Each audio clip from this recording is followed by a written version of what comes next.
श्री स्वामी समर्थ तुम्हा सर्वांचं माझ्या चॅनलमध्ये मनापासून स्वागत आहे। तर बघा, नवरात्रची सुरुवात झालेली आहे। तर या नवरात्रीच्या 9 दिवसांमध्ये आपल्याला आपल्या कुलदेवीची ओटी भरायची आहे। आता ती ओटी कशी भरायची आहे आणि काय काय साहित्य त्यामध्ये लागणार आहे, कशा प्रकारे आपल्याला ओटी भरायची आहे, हेच मी तुम्हाला आजच्या व्हिडिओमध्ये सांगणार आहे। व्हिडिओ पूर्ण बघा जेणेकरून तुम्हाला संपूर्ण माहिती मिळेल।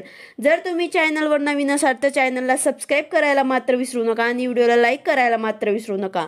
तर बघा, नवरात्रीत आपल्या कुलदेवीची तसंच घरात जी आपण घट बसवतो त्याची आपल्याला ओटी भरण्याची पद्धत असते। तर ओटी भरताना काही गोष्टीची आपल्याला काळजी सुद्धा घेतली पाहिजे।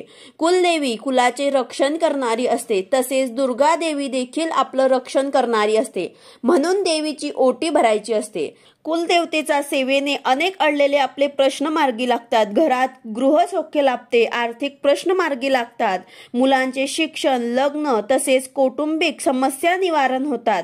त्याचबरोबर अडलेले लग्न, तुमच्या घरात तुमच्या मुलाबाळांचे लग्न होत नसेल, संततीचे प्रश्न असतील, कौटुंबिक वादविवाद, कलह होत असतील, नोकरी, कर्ज तसेच व्यापार व्यवसाय या सर्व प्रकारच्या अडचणीवरनं मार्ग सापडेल।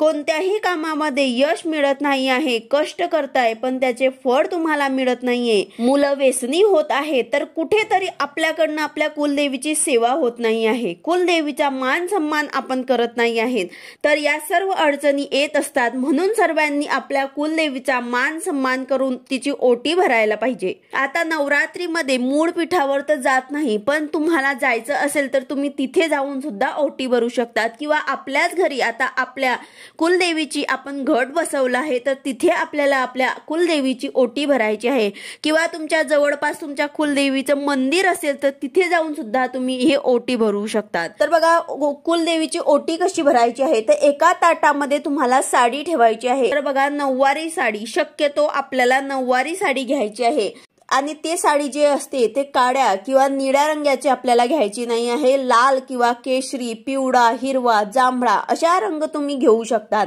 त्याचबरोबर देवीला जेव्हा आपण साडी अर्पण करतात तर ते साडी शक्यतो सुती किंवा रेशमी आपल्याला घ्यायची आहे, कारण या धाग्यांमध्ये जे देवतेंकडून येणाऱ्या सात्विक लहरी असतात ते ग्रहण करण्याची व धरून ठेवण्याची क्षमता दुसऱ्या कुठल्याही धाग्यांपेक्षा या धाग्यांमध्ये जास्त असते। म्हणून आपल्याला सुती किंवा रेशमी धाग्यांची आपल्याला साडी घ्यायची आहे आणि नऊवारी साडी, शक्यतो आपल्याला नऊवारी साडी घ्यायची आहे। यानंतर एका ताटात आपल्याला हे साडी ठेवायची आहे, त्यावर ते आपल्याला खण ठेवायचा आहे, म्हणजेच आपल्याला ब्लाउज पीस ठेवायचा आहे। त्याचा रंग सुद्धा आपल्याला लाल किंवा सोनेरी, पिवळा असा घ्यायचा आहे, काळा निळा घ्यायचा नाही आहे।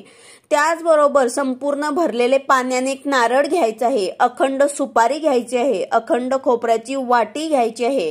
त्याचबरोबर हळद, कुंकू, हळकुंड, हिरव्या बांगड्या, हार, गजरा, तांदूळ आणि खडी साखर देखील आपल्याला घ्यायची आहे। त्याचबरोबर आपल्याला पानाचा विडा सुद्धा घ्यायचा आहे। अशा प्रकारचे तुम्हाला 16 अलंकार, देवीचे शृंगाराचे 16 अलंकार तुम्हाला घ्यायचे आहे। त्याचबरोबर आपल्याला 5 वाण सुद्धा ठेवायचे आहे, हळकुंड, सुपारी, खारीक, बदाम आणि श्रीफळ हे आपल्याला 5 वस्तू वाण मध्ये ठेवायचे आहे। त्याचबरोबर आता नारळाची शेंडी जी असते ती देवीच्या दिशेने असायला हवी, देवीकडे आपल्याला नारळाचं शेंडा येईल अशा प्रकारे आपल्याला ठेवायचे आहे। त्याचबरोबर आता महत्वाची वस्तू म्हणजे ओटीमध्ये आपल्याला पानाचा विडा सुद्धा ठेवायचा आहे। हे खूप महत्वाचं असते, त्याला आपण तांबूळ सुद्धा म्हणतो।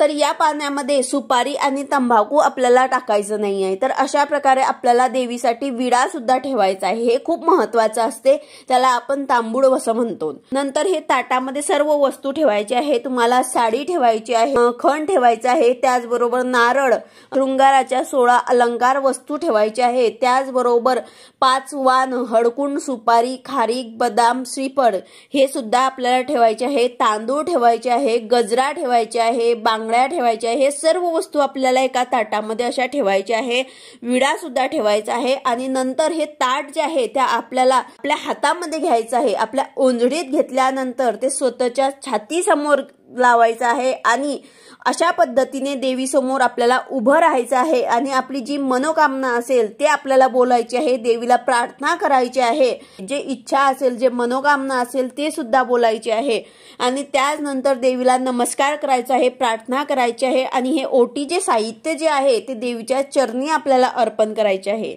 आता हे देवीच्या चरणी तुम्ही घरामध्ये सुद्धा अर्पण करू शकतात किंवा तुम्हाला जर तुमच्या मूळ स्थानावर जायचं असेल तर तिथे सुद्धा करू शकतात, पण शक्यतो नवरात्रीमध्ये देवीच्या मूळ स्थानावर ते जायचं नसतं, कारण देवी आई आपल्या घरामध्ये आलेली असते।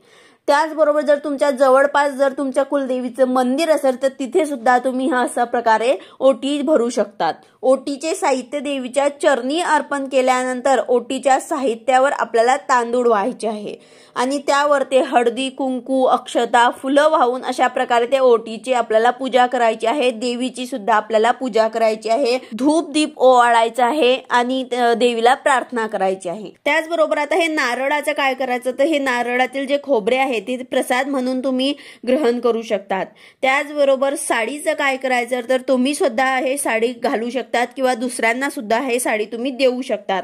त्याचबरोबर जे दुसरं साहित्य आहे ते तुम्ही स्वतः यूज करू शकतात किंवा दुसऱ्यांना सुद्धा हे सर्व देऊ शकतात। त्याचबरोबर तांदूळ, फळं हे सुद्धा तुम्ही खाऊ शकतात, घरातले सर्वांनी हे प्रसाद म्हणून खायचं आहे। तर अशा प्रकारे तुम्हाला देवीला हे सर्व अर्पण करायचं आहे। त्याचबरोबर त्यावर ते दक्षिणा सुद्धा तुम्हाला ठेवायची आहे, जे शक्य असेल ते तुम्हाला दक्षिणा सुद्धा ठेवायची आहे। आता जर तुम्ही हे ओटी मंदिरामध्ये जाऊन जर देवीला अर्पण केली असेल तर तुम्हाला तिथेच हे ओटी राहू द्यायची आहे। तर नवरात्रीमध्ये कुठल्याही एका दिवशी कुमारिका किंवा सुवासिनीला आपल्या घरी जेवायला बोलून त्यांना आमंत्रण द्यायचं आहे आणि त्यांची सुद्धा तुम्हाला खण नारळाने ओटी भरायची आहे आणि तुम्ही मंदिरात जाऊन सुद्धा हे खण नारळाने ओटी भरू शकता। अशा प्रकारे आपल्याला नवरात्रीमध्ये कुठल्याही एका दिवशी आपल्या देवीची ओटी भरायची आहे। व्हिडिओ आवडला असेल तर लाईक करा, शेअर करा, सबस्क्राईब करा। भेटूया अशाच नवीन व्हिडिओ सोबत। श्री स्वामी समर्थ।